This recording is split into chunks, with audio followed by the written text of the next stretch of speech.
Peggy is the oldest engine on the little Highland.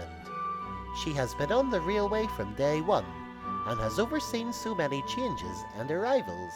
She is a very kind engine and knows everything about the railway, and her friends always feel welcome to ask her advice. It was mid-afternoon, and she was in the yard getting her rods oiled before the evening train. Misty was shunting some wagons, so quickly stopped to say hello. "I've always wondered, Peggy, what was this railway like when it first opened? Since I am very young and new, I don't know as much as everyone else," she asked with interest. Letting out a long sigh, Peggy smiled. "I have watched this railway evolve from one route that connected Kilkenna to Swords, and over the years it gained multiple lines, more stations, a harbour, a slight man, and most importantly, new friends," she memorised happily. "Oh, so much history! It would be nice if something new happened while I'm here. That would mean that I could see it rather than hear about it," she said hopefully. Then Misty's driver restarted her, and she finished her work. That evening the sun set and the sky darkened as the stars twinkled. Peggy had collected her slate from Kilkenna mine and was on her way to the harbour.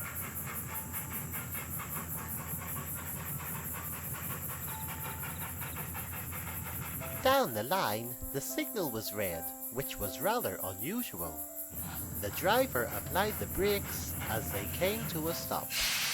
In front of them were a set of points that led to the railway's old shed. Peggy always felt nostalgic each time she passed.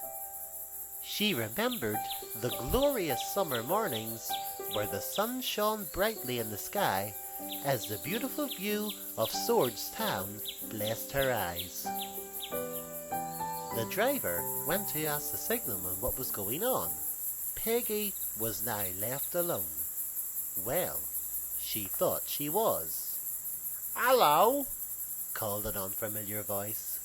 Feeling startled, she turned her attention to the shed, and among old wagons was a derelict carriage.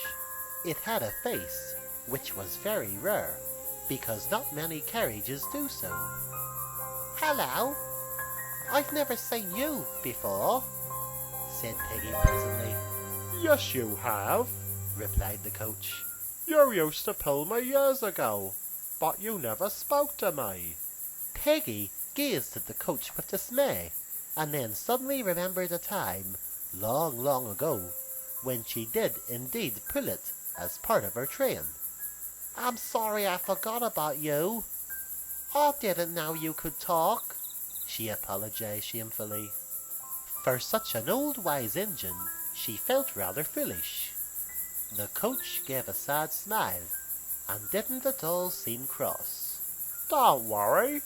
When you pulled me, I was facing your bunker, but when you pushed me, I was looking in the other direction," he chuckled.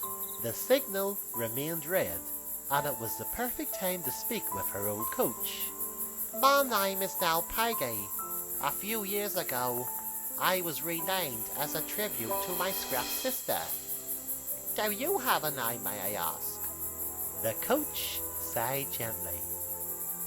"The shunters used to call me Frederick. I was one of the little Highland's original coaches. After the more modern ones arrived, I was left in a siding for decades, until recently. As you can see, I'm missing my wheels, so a crane placed me here, where I shall remain until I'm broken up," he confessed ruefully. Peggy was speechless and devastated after listening to Frederick's heartbreaking tale. But before she could answer, her driver returned. "A lorry broke down on the crossing. Unreliable things. Anyway, the line has been cleared, so our train shall resume," he informed. No sooner had he finished talking when the signal turned green. The conversation was cut short as Peggy had to leave.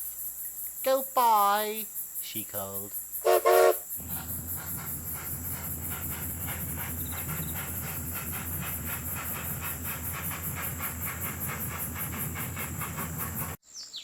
The next morning, Peggy told the other engines all about him. Thinking long and hard, none remembered him at all. "I don't ever recall shunting such a coach," confessed Misty. I'm glad none of my coaches talk," Laughed James Clifford. "Their chit-chat would disrupt my peaceful journeys." Late that afternoon, Peggy was collecting her train at Kilcanna Mine. Strangely, no one was about. It was a lot quieter than usual. "Where is everyone?" she asked with interest. Mortis was tired and resting in a siding, but didn't ignore Peggy's question. "They're all having their lunch in the mine tunnel. It's a very cold day, you know." Peggy was bemused. Miners work very hard and seemed to lack comfort in their working environment. "Are the tunnels the only shelter those poor men have?" she gasped.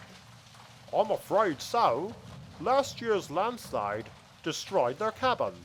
Even Mr. Brennan still seeks an office. But money's tight and he simply can't afford to build a new one."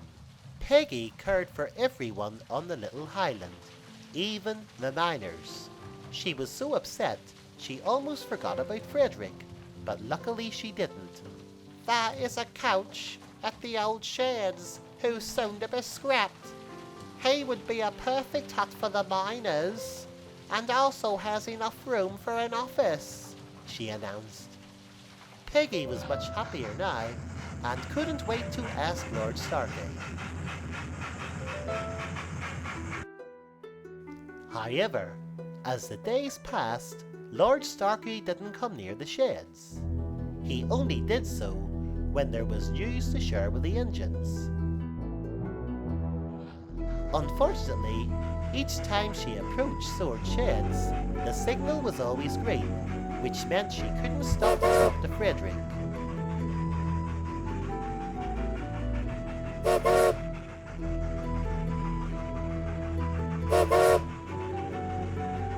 Frederick always looked on. He felt very sad. On one day, however, she received a horrifying shock. As she passed the sheds, Frederick wasn't there. It was now clear that Peggy was too late. Frederick was gone. To make matters worse, the next morning, Lord Starkey finally visited the sheds and was speaking with Gunter. As soon as he finished, he was about to leave when Peggy called for his attention. Without the mere thought of hesitation, she asked him about Frederick. "Oh, that old coach's days were over. It will soon become something more useful, if you get what I mean," he told. Peggy did know what he meant. It was now clear that Frederick had been broken up. She was too late.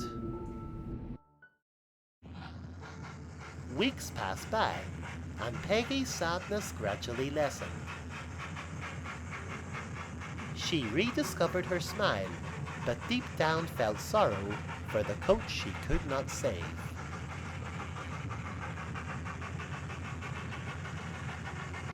One afternoon, however, she received a surprise upon arriving at the mine.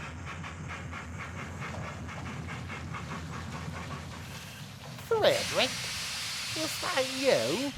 she gasped. Indeed it was Frederick. Peggy's dreams for him had come true. He was now a hut, and inside miners were having a rest. How could this be? "Hello, old friend. Have you finally stopped to say hello?"